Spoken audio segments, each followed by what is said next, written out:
Can you really purchase Jannah if you're trying to purchase your Jannah in this dunya? أعوذ بالله السميع العليم من الشيطان الرجيم بسم الله الرحمن الرحيم الحمد لله رب العالمين ولا عدوان إلا على الظالمين والعاقبة للمتقين اللهم صل وسلم وبارك على عبدك ورسولك محمد صلى الله عليه وسلم وعلى آله وصحبه وسلم تسليما كثيرا. We begin by praising Allah subhanahu wa ta'ala and bearing witness that none has the right to be worshipped or unconditionally obeyed except for Him. And we bear witness that Muhammad sallallahu alaihi wasallam is His final messenger. We ask Allah to send His peace and blessings upon Him, the prophets and messengers that came before Him, His family and companions that served alongside Him, and those that follow in His blessed path until the Day of Judgment. And we ask Allah to make us amongst them. Allahumma ameen. Dear brothers and sisters, as we come across another Black Friday, a lot of times when we talk about the isms that are the most dangerous and that are most contradictory to Islam, we leave out one of the most dangerous isms, and that is consumerism. And subhanAllah, as you think about consumerism, you probably think, well, all it is maybe splurging a bit. All it is maybe going online and trying to find the best deal on that next product, and then having, with the technological advances in this world, the ability to just click a button and have it right at your door. Maybe that's what you think about. But there is a failure to calculate the dangers of consumerism as it relates to our spirituality, and that's what I wanted to speak about today. Allah subhanahu wa ta'ala uses the terms of buying and selling, of trade, to refer to our transaction that we have made with Him in entering into Islam throughout the Quran. Right?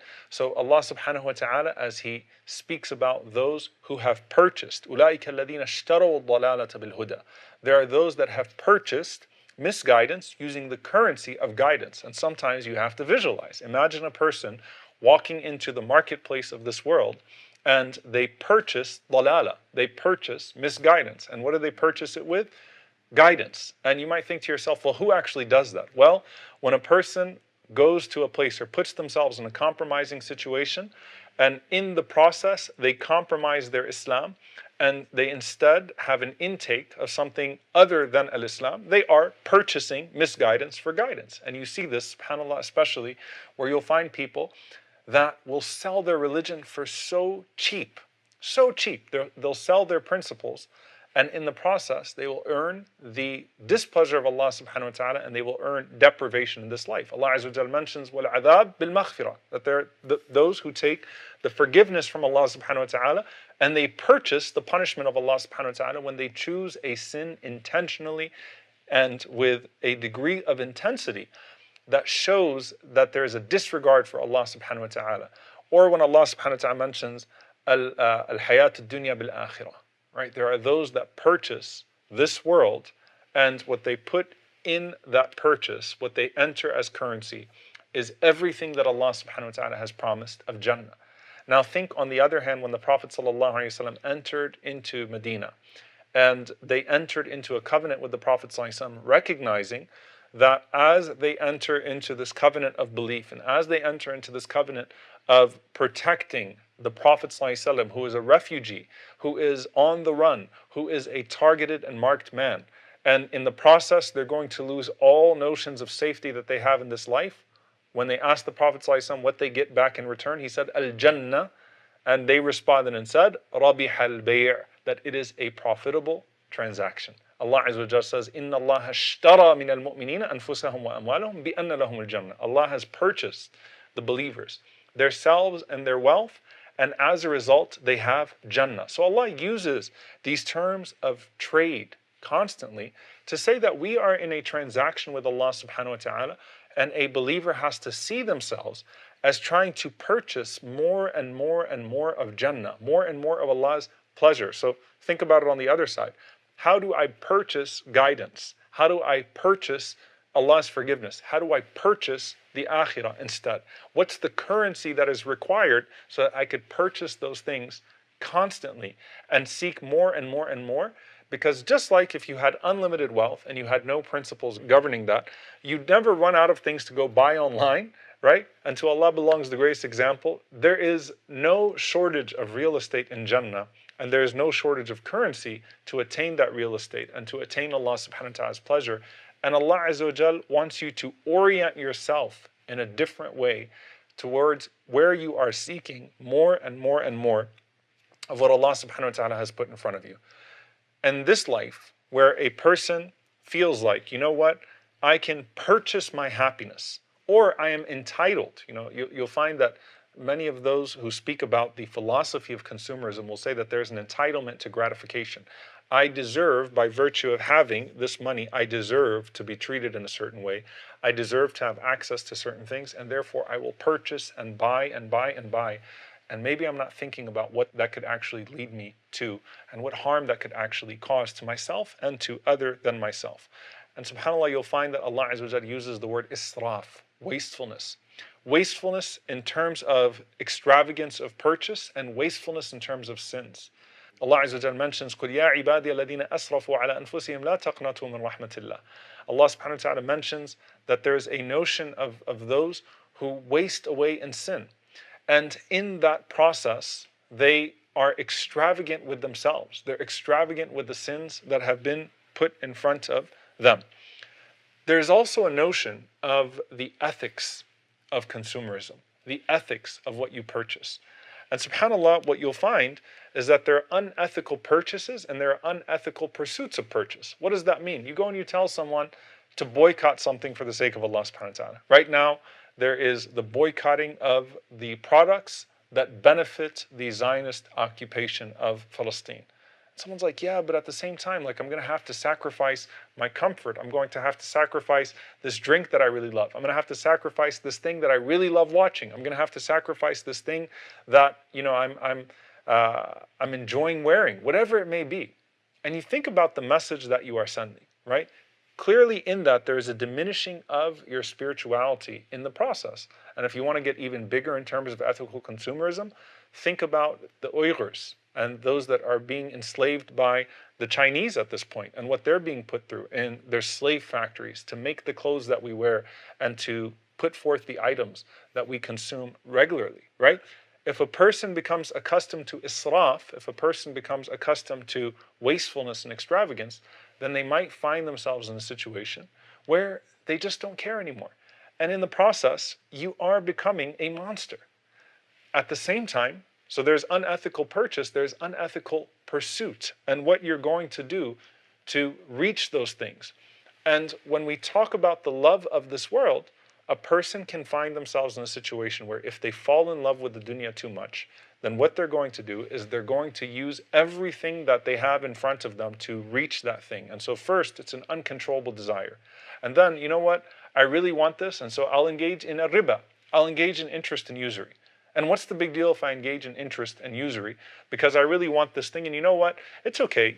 There are other sins in Islam. Interest is not the only sin in Islam.